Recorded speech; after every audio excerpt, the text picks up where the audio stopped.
An 11-year-old boy is in critical condition after being struck by lightning yesterday. This happened in Riverview, Florida, just southeast of Tampa.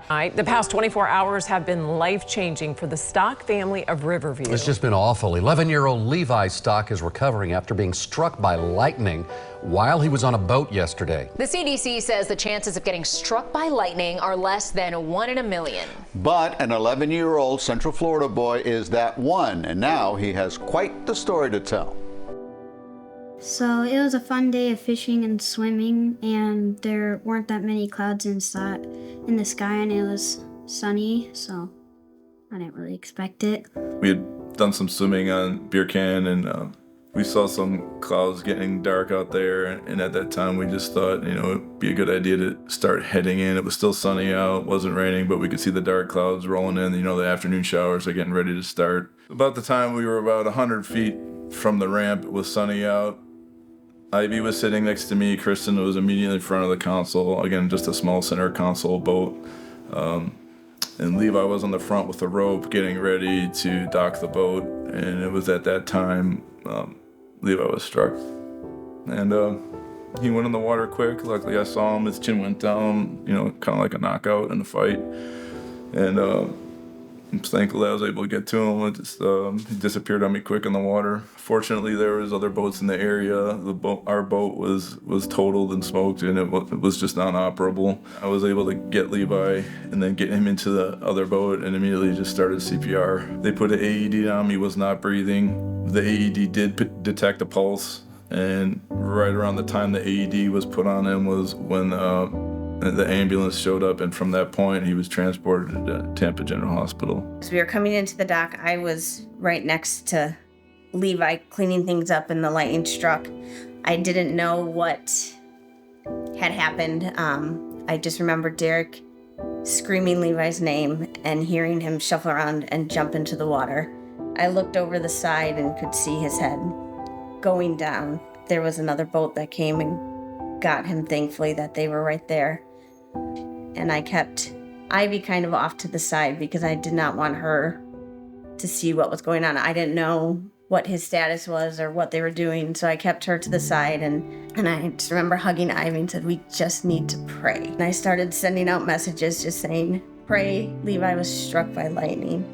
As I sent those messages, I felt the peace of God come over me. And when we arrived at the hospital, we knew when we left the boat ramp he had a slight pulse, and that's all we were told. It would be another 45 minutes before they came out and said we could see him. During that 45 minutes, we had no idea what we were gonna walk into. When they finally brought us back to the ER room that he was in, I just remember thinking it looked like a bomb had gone off. You could tell they had just started ripping open IVs, bandages, whatever.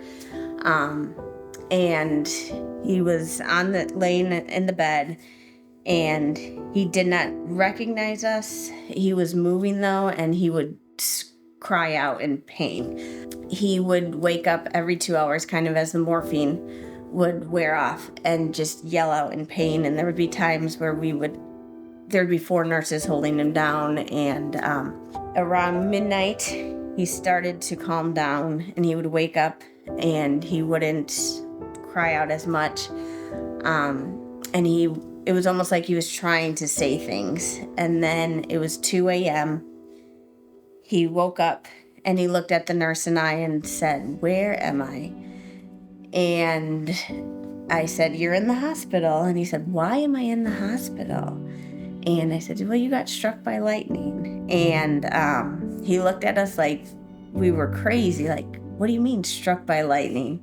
I just remember feeling so much hope that was his response. It was the correct response of, "Oh, wow, I got struck by lightning. That's not a normal thing to wake up in the hospital having happened to you." The doctors and nurses who came in, who had worked on him in the ER the night before, were amazed at the results and the progress that he made overnight. It was a miracle that God gave us as we watched over those next 24 hours, just his progress and healing. Only one of us was allowed to stay that night, so me and Ivy, Ivy again was there, that really had seen everything, so we kind of hunkered down in bed together. And since 2 a.m. at that point, I felt like the news just kept getting better. So there was a point on shore where, I really felt God's peace. So I was giving him compressions, and he started changing color on me.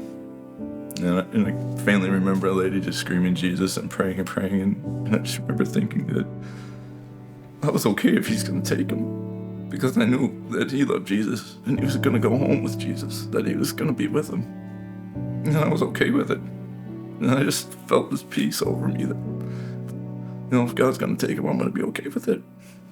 And I just kept, obviously praying that he could stay with me longer, but I was at peace that I knew where he was going.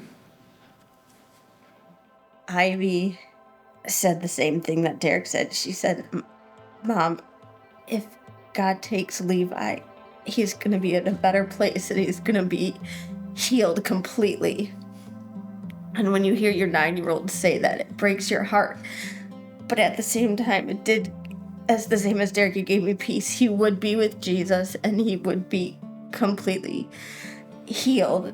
For me, peace is only possible through Jesus. In a world of disorder, and there's no peace on this world that's going to satisfy. I can't imagine being in this situation not knowing CPR, but at the same time, I can't imagine being in a situation and not having the peace of God. Know that, either way this comes out, I'm going to have peace that it was God's will. I pray that Levi's story, as people hear, will want that and will seek after God and know that they can have that peace also. So there are moments where I had a lot of pain in my legs.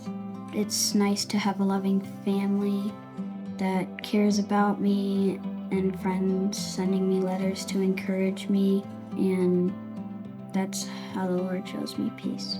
Just the overwhelming peace I had of so many people praying, people I don't even know praying, it was just encouraging. Obviously it made national news and hit social media pretty rapidly, and to see all these people that don't even know our family just saying they're praying for us, so it gave me a lot of peace in the hospital.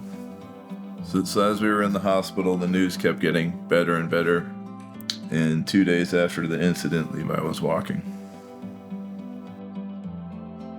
I would like to say just how thankful we were for the support of the church and how they rallied around us.